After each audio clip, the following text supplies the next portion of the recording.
All right, we'll go ahead and get started.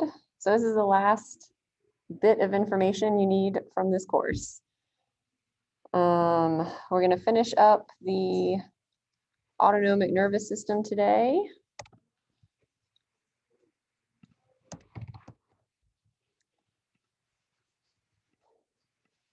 And then as a reminder, Wednesday is optional if you guys want to see any of your past exams. So I still have some people who need to make up the exam that you guys took Friday.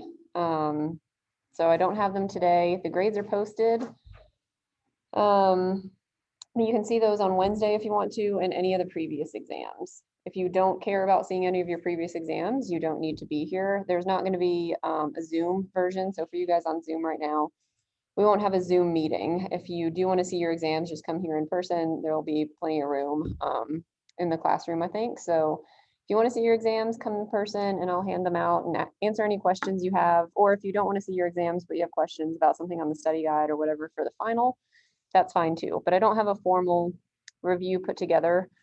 All of the Kahoot quizzes are still available through the links on Canvas. So if you guys want to look back through those to kind of quiz yourself before the exam, that could be helpful. And just as one final reminder about this, the study guide, if you haven't used the study guide so far this semester, at least look at this one. It really narrows down the information that you need to study. So I cut out some big chunks of material that you don't need to worry about for the exam. So check that out. There will be questions from every chapter, but some of the material from each chapter I cut out. So take a look at that. That's on Canvas. And I think that's it.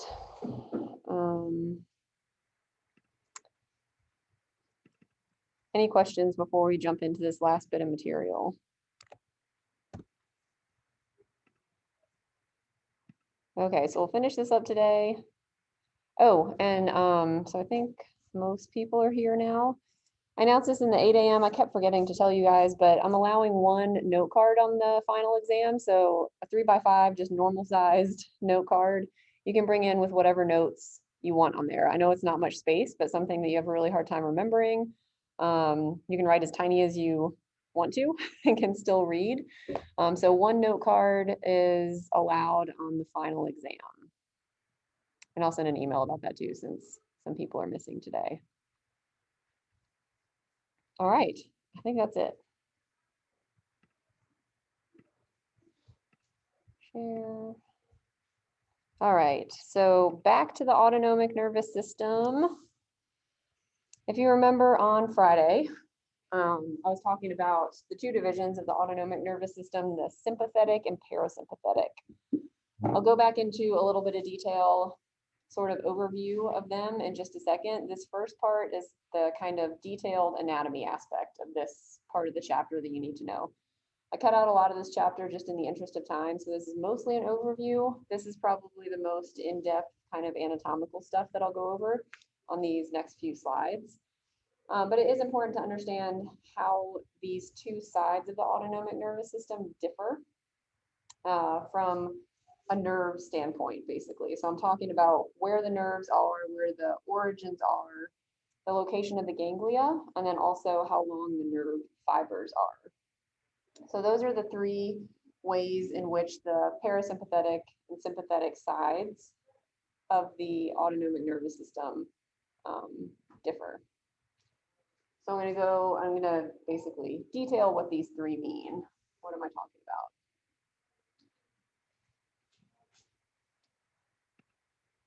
So when I talk about the origins of the neurons, I'm talking about obviously where they start. So they're starting in the central nervous system. That's where all the decisions are being made as to what to tell the effector organs what to do, right? So this is kind of the beginning of the autonomic nervous system.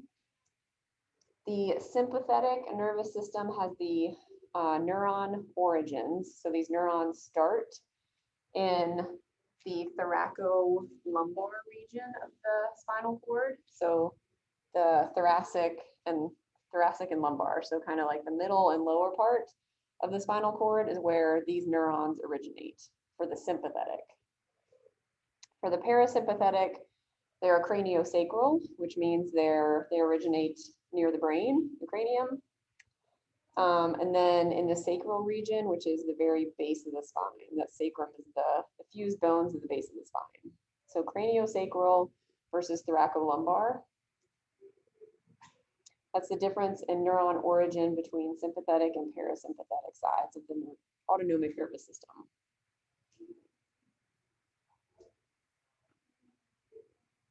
So here you can see the parasympathetic, you have neuron origins up near the brain, down near the sacrum. So for you guys on Zoom, here we have the parasympathetic, cranial, and sacral regions. Okay, so that's just the origins of the neurons. Then the neurons have to reach out to the effector organ to have an effect, right? So the next two aspects that differ, Marissa, would you mind closing that door? It's really distracting, thanks. Or just like, you can leave it cracked a little bit, thanks. The next two deal with sort of the nerve fibers. First, we have to, I'll remind you kind of the idea of a ganglion, which was a question actually on the last exam in the fill in the blanks. So a ganglia is a bundle of neurosomas, a bundle of neuron cell bodies. For each of these sides of the autonomic nervous system, there's two neurons involved in the transmission of signals. So you have neuron number 1 leading to neuron number 2. We'll talk about what those names are specifically in just a second. But each time you have two neurons that are communicating with each other, with one exception that I'll talk about in a little bit. But so two neurons here, neuron 1, neuron 2, as you guys on Zoom can see, neuron 1, neuron 2. So we have two neurons. In between those is the synapse where they communicate with each other. In that synapse is a ganglion, so a bunch of neuron cell bodies. So the ganglia, the synapse is in the ganglia area between these two neurons. Where that synapse ganglia area is located, whether it's close to the spine or far away from the spine, is what's going to differ in these two halves of the autonomic nervous system.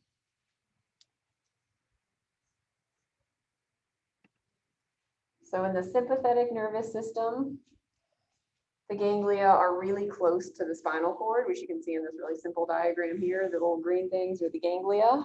So that's the joining of those two neurons, the synapse. So here close to the spinal cord. And then in the parasympathetic, they're far away from the spinal cord. So they typically are not right up against the spinal cord, but instead a little bit further out.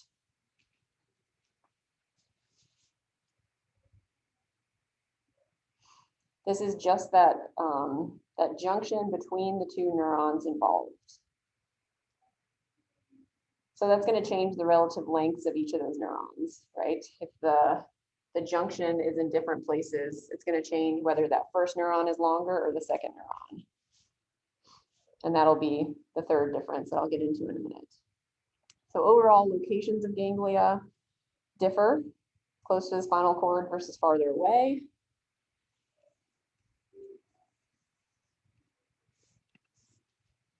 And then the nerve fibers or the axons dealing with or associated with each of those neurons, the lengths are going to differ. So if we have two neurons that are involved in each of these signal transmissions, so we're starting in the central nervous system and then it reaches out into the peripheral. That first neuron is called the preganglionic fiber or preganglionic neuron, because it's before you get to that synapse or the ganglia. So preganglionic is neuron number 1 leading out of the central nervous system.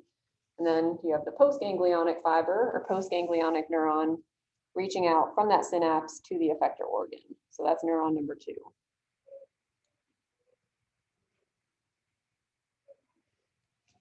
If this ganglion is really close to the central nervous system, this first fiber is going to be really short, right? And then the second one has to be long. So if we move this ganglion, like in the sympathetic nervous system, close to the spinal cord, this first neuron is going to be short, the second one will be long.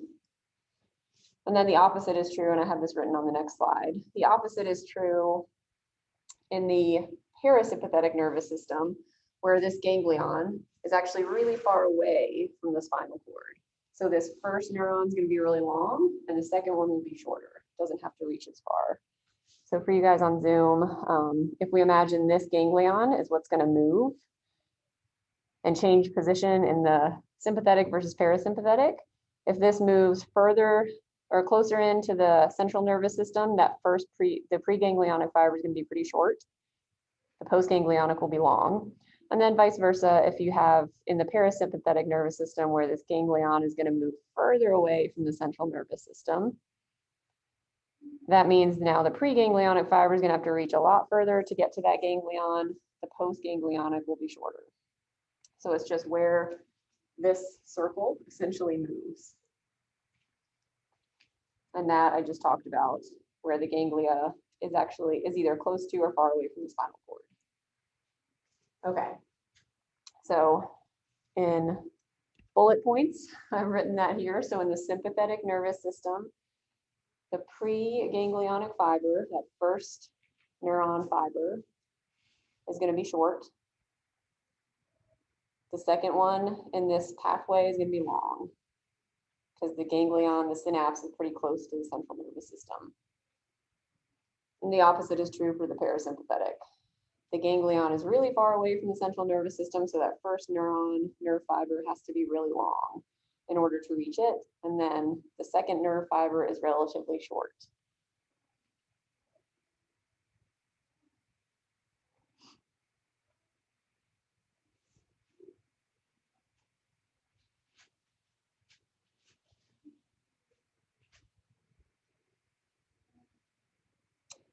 Okay, so you want to know those three ways in which the parasympathetic and the sympathetic nervous system differ from each other, dealing with the nerve fibers and where the ganglia are located. So make sure you know those three. I think I have those. I definitely have those on the study guide. Okay. So going back to sort of a broader overview of the sympathetic nervous system, I talked about the sympathetic nervous system as the fight or flight response. Parasympathetic is the rest and digest. So the sympathetic side of the autonomic nervous system is what responds to stress and releases chemicals based on that stress, basically. And stress can be helpful. I mentioned this on Friday. We are overstressed in today's society, which I'll get to in a minute. But stress is a good thing. It elevates your heart rate, elevates your respiratory rate, and helps you move away from or deal with some kind of immediate danger. So it's helpful like pain is. We don't like pain and we don't like stress, but they serve an important purpose to help protect our bodies. The sympathetic nervous system focuses on what needs to happen right now. It's not worried about what's going to happen in 10 minutes or an hour or a day. It's what's happening right now. Is something after you? Are you in danger right now? That's when the sympathetic nervous system will kick in. So if you're in a life or death situation, your body should probably be focusing on escaping from that situation, not so much digesting the burrito that you just had for lunch. That can wait. Escaping from a dangerous situation, I know it sounds extreme, but escaping from any kind of danger is what your sympathetic nervous system is designed to do, to get your body away from that. As I mentioned in this last bullet point, unfortunately, we have stress responses to a lot of things that aren't really life-threatening. So if you're late to class and you're stressing and you're trying to run there, that's a stress response, but it's not life or death if you don't make it to class. I mean, other than maybe, you know, feeling bad for walking in late, you're not gonna have any dangerous repercussions, right? If you're running away from a saber-toothed tiger back in the olden days, then yes, you do have something to worry about. But nowadays we worry about stuff and stress about stuff that's not really life-threatening, which causes a lot of issues and leads to an overactive stress response. I'll talk more about that in a little bit, chronic stress as an issue. It can be helpful to learn how this works so you can kind of counteract it.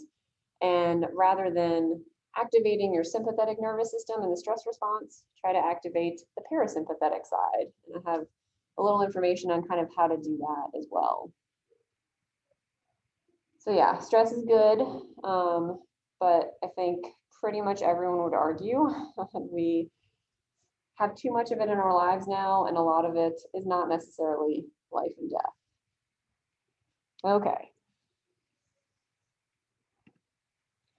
So let's talk briefly about chemically what causes stress. So stress is just chemicals being released by your sympathetic nervous system. We know what neurotransmitters are already. These are produced by the nervous system. So neurotransmitters are chemicals where two neurons are communicating with each other. Hormones are really similar, but they are produced by the endocrine system. I mentioned at the beginning of the nervous system chapter, way back when I was talking about the nervous tissue stuff, the endocrine and the nervous systems are very closely linked, and this is why. They have chemicals that are really similar to each other, sometimes the exact same chemical, that have similar effects on body systems.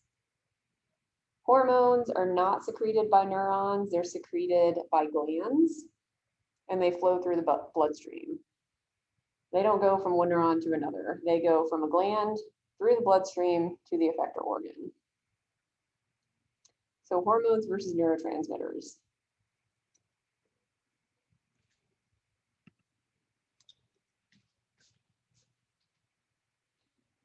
The same chemical can basically have different effects depending on where it goes in the body.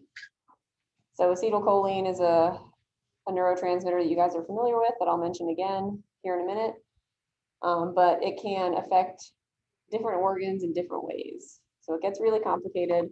I am not going to go into really much detail at all about how that works because it's a really complicated system. Just know that there's a lot of differing effects of the same chemical a lot of times in the body. And to make things even more confusing, the same chemical can sometimes be considered a neurotransmitter, sometimes it's considered a hormone. It just depends on where it's being released from. Is it being released from a neuron, or is it being released from a gland into the bloodstream? So I'll talk about norepinephrine. It's both a neurotransmitter and a hormone, depending on where it's released from, where it goes to. So yeah, it all comes down to, is it produced by the nervous system or is it produced by the endocrine system? So hormones are transmitted in the bloodstream. Neurotransmitters are transmitted by nerve fibers. And they can have different effects depending on where they go in the body, how they're released, all that kind of stuff. So the same chemical can have really different, can elicit very different responses.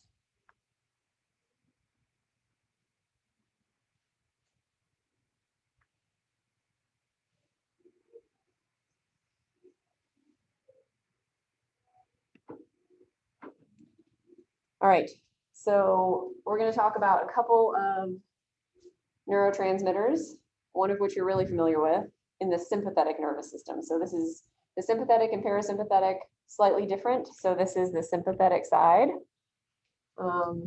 We know what a neurotransmitter is. Acetylcholine is one of the neurotransmitters that is released in the sympathetic nervous system. It's released specifically from the preganglionic fiber. So the one that leads from the central nervous system to that ganglion. Not the second one, not the postganglionic, just the preganglionic fiber. ACH is released from there. And fibers that release ACH, acetylcholine, are called cholinergic fibers. I think I've mentioned that term before a while ago. The cholinergic fibers are what are releasing ACH. Those are only preganglionic in the sympathetic nervous system.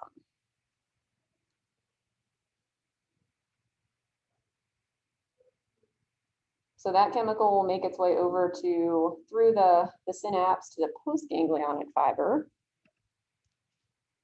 And that will cause the release of the other neurotransmitter in the sympathetic nervous system, which is norepinephrine. So norepinephrine is released from the postganglionic fiber now, that second fiber in this pathway. It's released to the effector organ. So it'll have the final effect on whatever organ it's affecting. These postganglionic fibers in the sympathetic nervous system are also called adrenergic fibers. Adrenergic fibers release norepinephrine.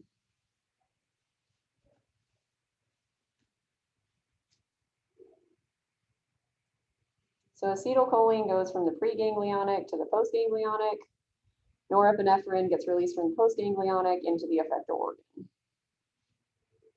Again, that's just for the sympathetic nervous system. The parasympathetic's a little simpler.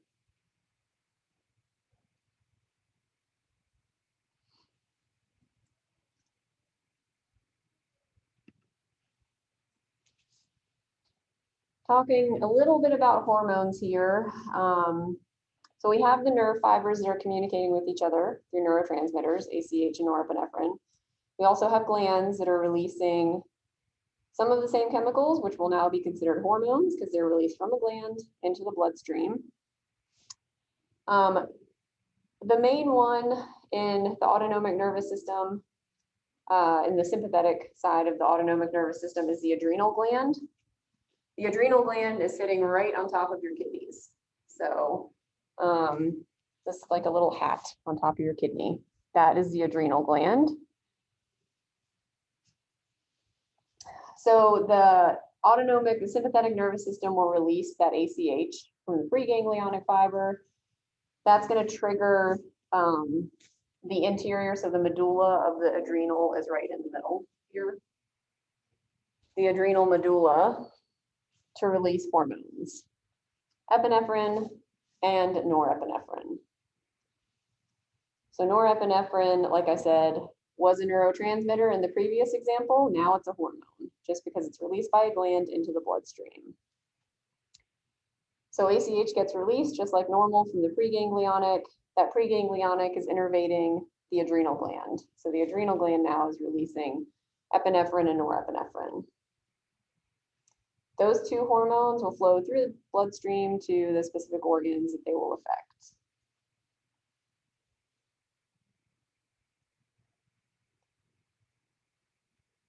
Okay, so that's the sympathetic side, the stress response.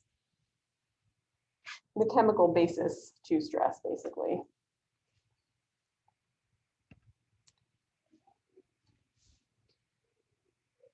And neurotransmitters / hormones can basically stimulate and inhibit some of the same systems at the same time. Like I said, it gets really complicated, but this is generally, and this is kind of all the detail you really need to know, called dynamic antagonism.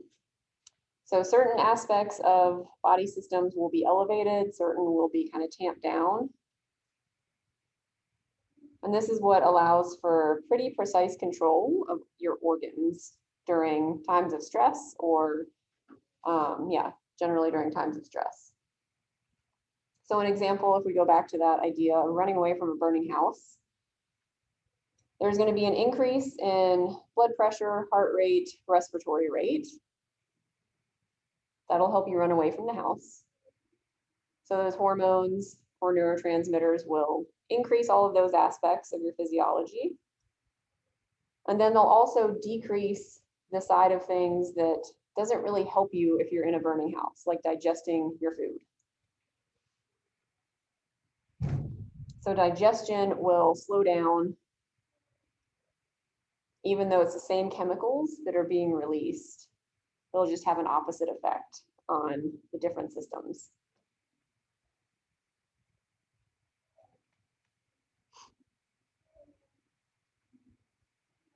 So here we're increasing blood flow to certain areas, decreasing blood flow to other areas.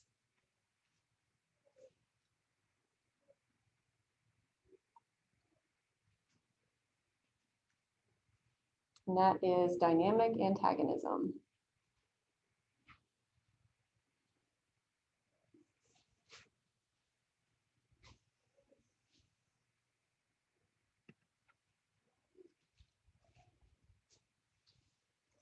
So now a little bit about chronic stress, just because I think it's important to, well, it's important to understand how the autonomic nervous system works in general, and this is a huge way that it's probably actually affecting you on a daily basis. So these small amounts of stress, chronic stress is basically just these tiny little stressors that are constantly kind of always there and always sort of activating your sympathetic nervous system. And it can lead to some pretty major health issues, high blood pressure, which is very, very common in our society today. So high blood pressure, and then it can also suppress your digestion and your immune system. So if you're chronically stressed, even if it's like at a low level, but just kind of these little stressors all the time, your digestion can be affected because obviously, like I just talked about, if your sympathetic nervous system is activated, it's going to tamp down the parasympathetic, which often deals with resting and digesting. So digestive problems can occur, and then your immune response.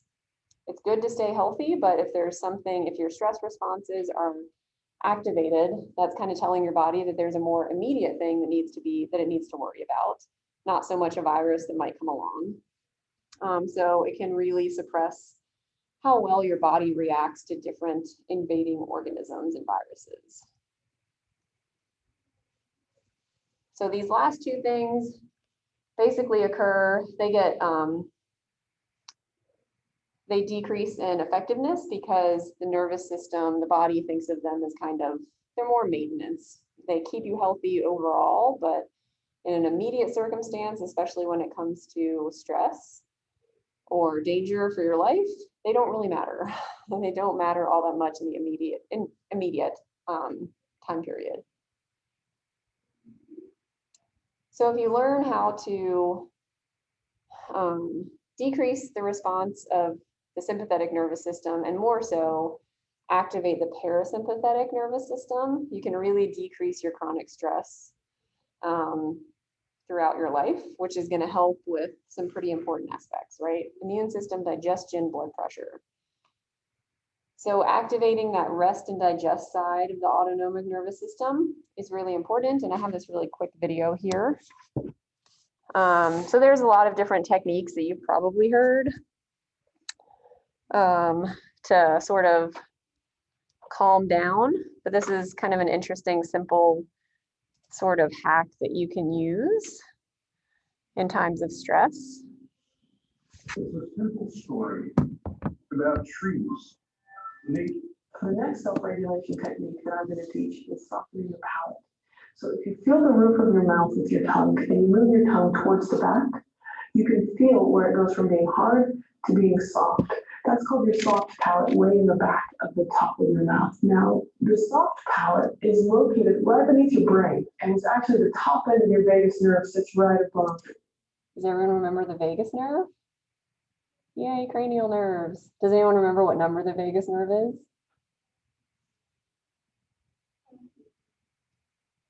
Kind of close. Someone else said 5 today. I think it's because of the V. Anyone else have a guess? Vagus nerve? 10. It's number 10. So vagus nerve is that huge one that reaches all the way down into your abdomen and affects a lot of different organs. So here, yeah, she's talking about actually affecting the vagus nerve. Your soft palate. And your vagus nerve runs right down the middle, all the way through your back and ends in your pelvic region. Now, if we want to trigger that vagus nerve to send a calming message to your nervous system, one of the ways we can do that is by raising the soft palate. Now, singers have been trained to do this as they sing, to open up the sides of their mouth. And one of the ways you can teach yourself to do that is by making the R sound. So, you can feel that soft palate lifting up. So that would be weird if you did that before an exam, right? Don't do that. Well, you can, I guess, but her next tip is a little bit more helpful if you want to kind of calm down before a stressful As situation. you do that, you might feel yourself start to yawn because it's triggering that calming reaction. But another way we can also trigger that vagus nerve is by yawning on purpose. So go ahead and make a big fake yawn.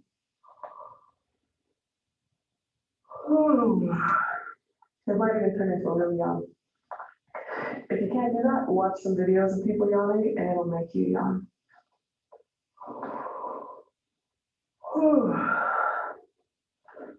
Fake fake yawning or lifting your soft palate triggers that calming reaction in your body.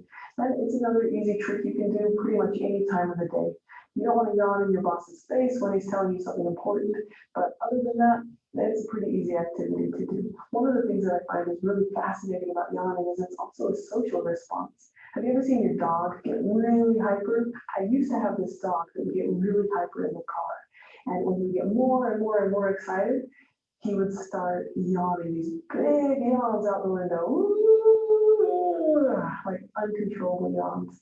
And I've read that this is a social behavior that helps trigger other dogs to calm down. So if you imagine a whole pack of dogs getting really excited, really anxious, and pretty soon they work themselves up into a frenzy, and who knows what might happen. You know, not necessarily good things happen when dogs get worked up into a frenzy.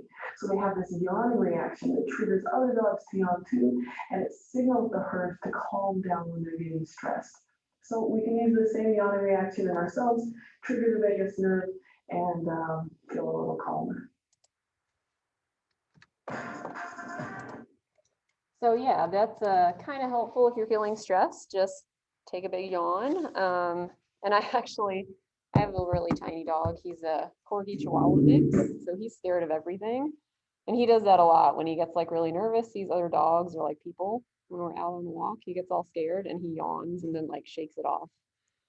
Some other strategies, and I've used quite a few over the years, but obviously meditation, but it doesn't even have to be like an intense meditation. That'll trigger your parasympathetic system to kind of help take over and decrease your stress. And then deep breathing is kind of magical, I think, especially when you take a deep breath in and then really slowly let it out. That literally brings your heart rate down and brings your blood pressure down. They've done tons of studies on it. So if you're really nervous before something, just kind of sit somewhere, take a deep breath in, and slowly let your breath out, and you'll feel your heart rate come down. It's pretty amazing.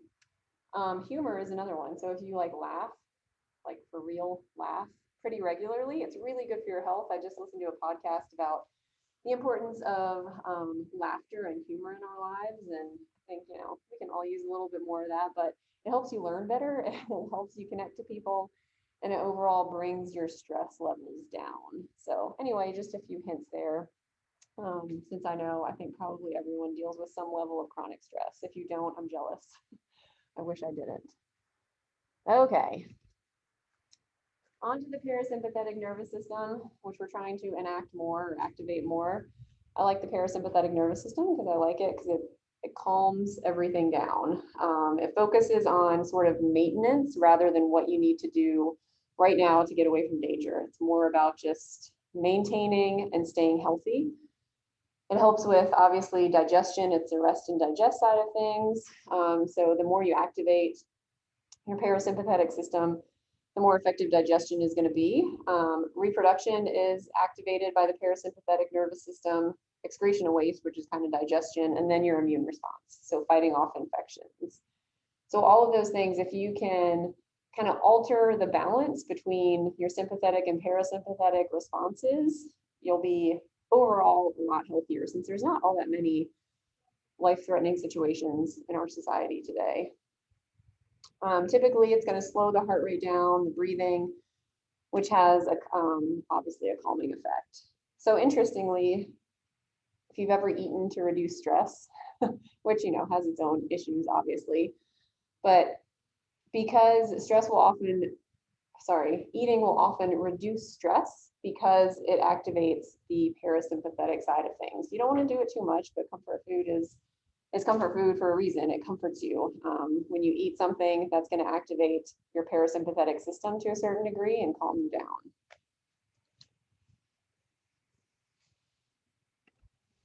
Okay, back to some technical stuff, just really quick.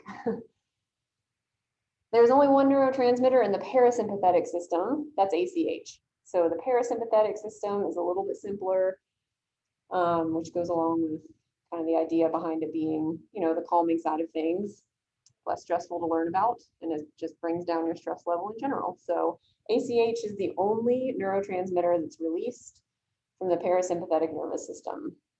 It's released from the preganglionic and the postganglionic fibers. There's no norepinephrine involved in the parasympathetic nervous system. So that's a huge difference between the two.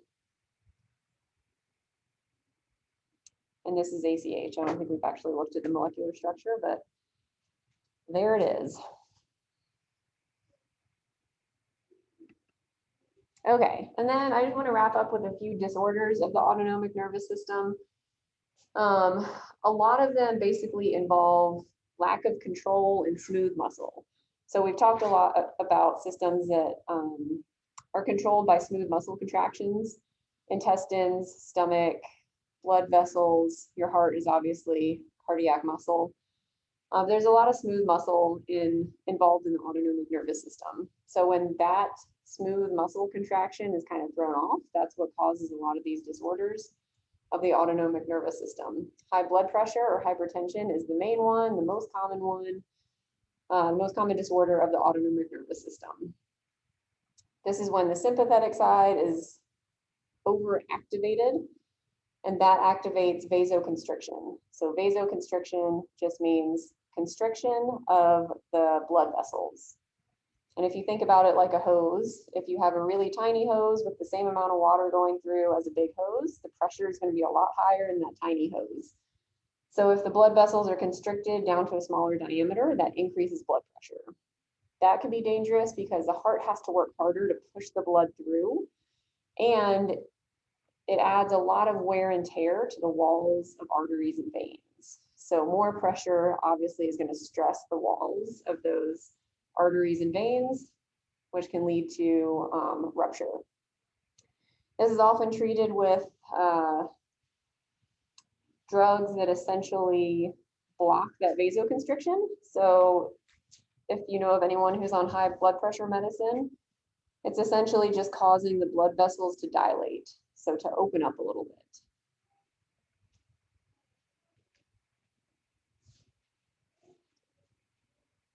So that is hypertension, the most common disorder of the autonomic nervous system.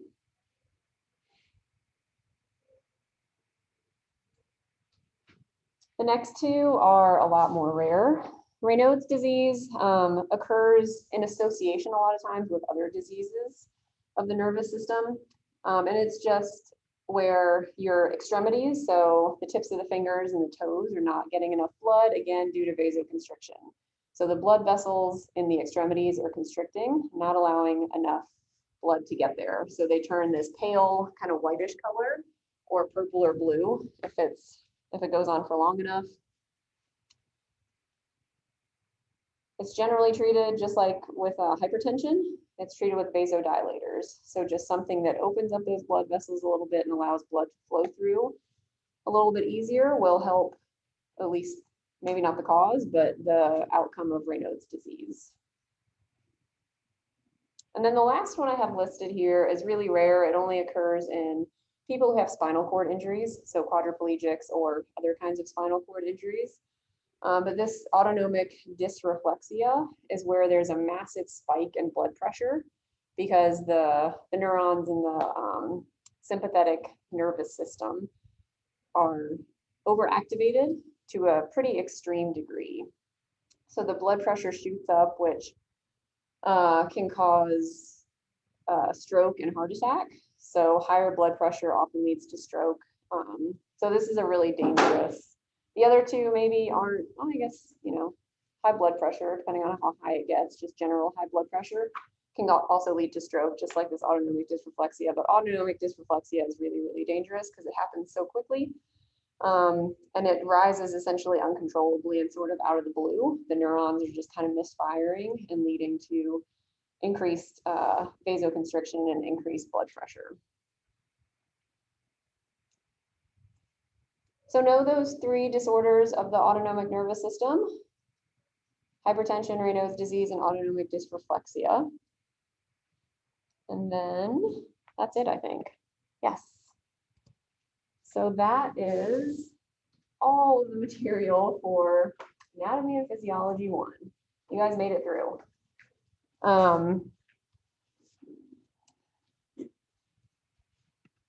I don't think I have anything else to say. I mentioned Wednesday's optional. a note card on the final. And yeah, all the Kahoot quizzes should be available. Email me with any questions you have about the final or about material for the final. And don't forget about your lab practical this week. So lab practical, and then a week from today at this time at 10 a.m. So 40 minutes ago, 10 a.m. in, well, yeah, we'll be up in the labs. That's right. So up in the labs for this class is your final. Any last minute questions? All right, I'll see y'all in lab or Wednesday.